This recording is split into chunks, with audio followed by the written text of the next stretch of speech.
नमस्कार। शिशु का जन्म परिवार के लिए एक अत्यंत खुशी का मौका होता है। आपका बच्चा समय से पूर्व होने या बीमारी की वजह से अस्पताल में भर्ती है। हम समझ सकते हैं कि नवजात शिशु का माँ बाप से दूर होना और नर्सरी में भर्ती होना पूरे परिवार के लिए अत्यंत चिंता व तनाव का कारण हो सकता है। आमतौर पर नर्सरी एक वर्जित क्षेत्र होता है जहां लोगों का आम आना जाना मना होता है और जहां आपके बच्चे की देखभाल केवल नर्स और डॉक्टर ही करते हैं। हमने देखा कि यदि नवजात शिशु के माता पिता या कोई परिवार के सदस्य नर्सरी में रहकर अपने बच्चे की देखभाल के लिए डॉक्टर नर्स के साथ भागीदार बने तो ऐसा करने के अनेक लाभ होते हैं। अपने बच्चे के करीब रहने का मौका मिलता है जिससे बच्चे के प्रति लगाव बढ़ता है। बच्चे के भावी जीवन व स्वास्थ्य पर अच्छा असर पड़ता है। बच्चे की जल्दी स्वस्थ होकर छुट्टी होने की संभावना भी बढ़ती है। माँ के स्तनपान में भी वृद्धि होती है। इस प्रणाली को परिवार केंद्रित देखभाल कहते हैं। इस प्रणाली को सिखाने के लिए हमने एक ऑडियो विजुअल ट्रेनिंग मॉड्यूल तैयार किया है। इस मॉड्यूल का उद्देश्य परिवारजनों को अपने बच्चे की सामान्य देखभाल की जानकारी देना व सरल कार्य विधियों में सशक्त बनाना है। नर्सरी में अपने बच्चे की सरल देखभाल में भागीदार होने से उनकी कार्य सशक्तता तो बढ़ती ही है, उनका अपने बच्चे के प्रति घबराहट व डर भी कम होता है और इससे छुट्टी होने के बाद घर पर भी वे अपने बच्चे की बेहतर देखभाल कर सकते हैं।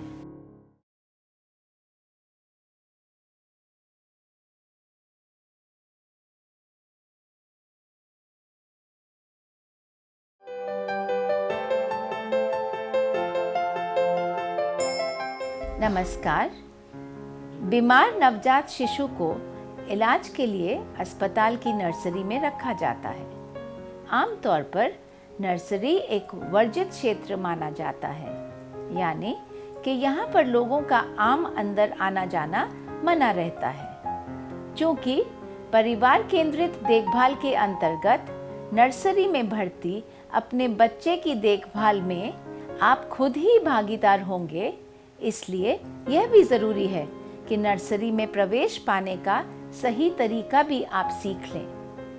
नर्सरी में प्रवेश पाने के लिए हमें कुछ ज़रूरी बातों का खास ध्यान रखना होता है। हम आपको सिखाएंगे नर्सरी में प्रवेश पाने के लिए हाथ धोने का सही तरीका और फिर साफ गाउन पहनकर नर्सरी में प्रवेश कैसे किया जाए।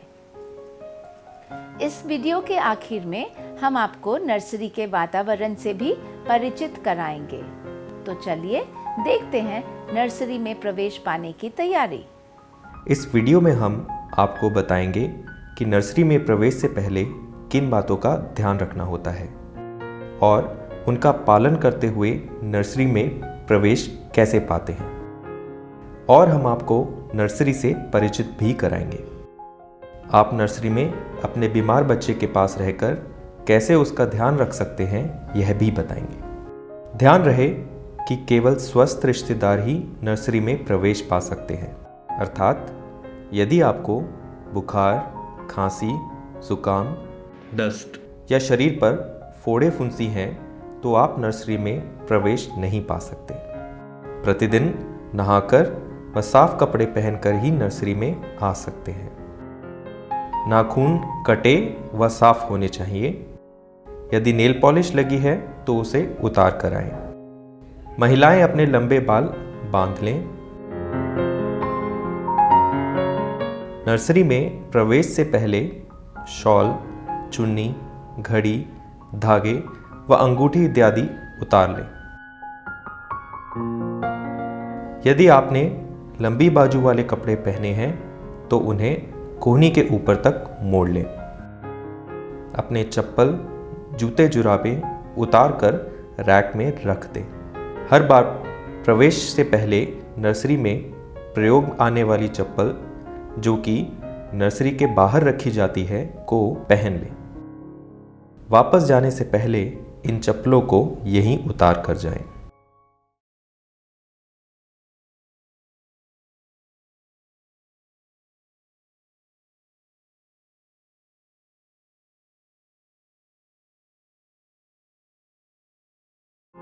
गंदे व बिना धुले हाथों से नवजात शिशु को इन्फेक्शन यानी कि संक्रमण का खतरा रहता है। इसलिए नर्सरी में प्रवेश पाने से पहले सबसे ज़रूरी है कि आपके हाथ अच्छे से धुले हों। यहाँ हाथ धोना सामान्य हाथ धोने से अलग होता है। अब मैं आपको हाथ धोने की विधि सिखाऊंगा। इसे आप ध्यान से देखें व समझें। पहले आप नर्सरी के बाहर लगी वॉश बेसिन पर जाएं। अब नल खोलकर कोहनियों तक अपने हाथ गीले कर लें। हाथ धोने के लिए साबुन की टिक्की अथवा बोतल में तरल साबुन यहाँ रखा रहेगा। जैसा दिखाया जा रहा है, हथेली पर साबुन लेकर पहले दोनों हथेलियों को अच्छे से रगड़ें। फिर उंगलियों के बीच में अच्छे से साबुन लगाकर रगड़िए। फिर बारी बारी से दोनों हाथों के पिछले हिस्से पर हथेलियों को रगड़ें।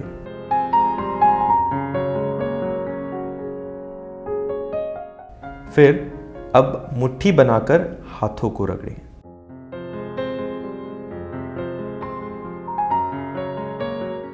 फिर बारी बारी से जैसा दिखाया जा रहा है दोनों अंगूठों को रगड़ें। जैसे दिखाया जा रहा है वैसे बारी बारी से दोनों हाथों के नाखूनों को हथेलियों पर रगड़ें। अब दोनों हाथों की कलाइयों और बाजुओं को कोहनी तक बारी बारी से रगड़ें।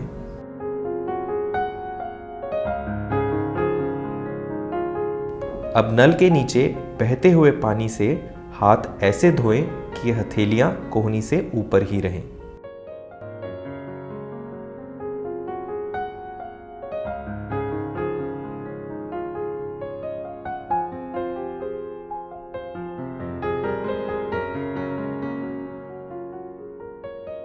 हाथ धोने के बाद भी हथेलियों को कोहनी से ऊपर ही रखें। अब हाथ पोंछने के लिए बोतल में से चिमटी निकालकर डिब्बे में से नैपकिन निकालें।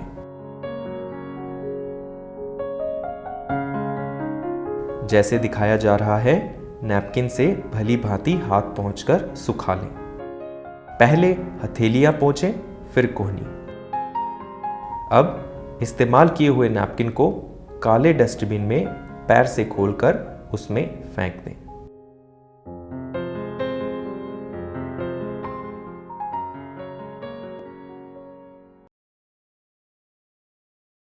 अब आप गाउन पहनेंगे। चिमटी का प्रयोग करते हुए दूसरे ड्रम में से एक गाउन निकालें व चिमटी को वापस रख दें। जैसा कि वीडियो में दिखाया जा रहा है, गाउन को इस प्रकार पहने कि खुला हुआ हिस्सा पीछे की तरफ हो। गाउन में लगी डोरी को इस प्रकार से बांध लें। अब सिस्टर आपके नाम की लेबल या चेपी गाउन पर चिपका देंगी ताकि आपको अपने गाउन की पहचान रहे और आप हर बार अंदर आने पर अपने नाम वाला ही गाउन पहने।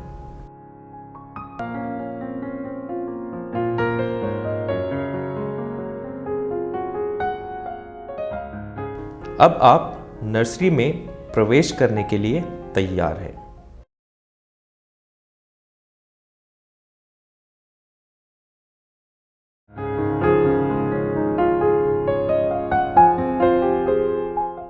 कोहनी से दरवाजा खोलकर अंदर प्रवेश करें।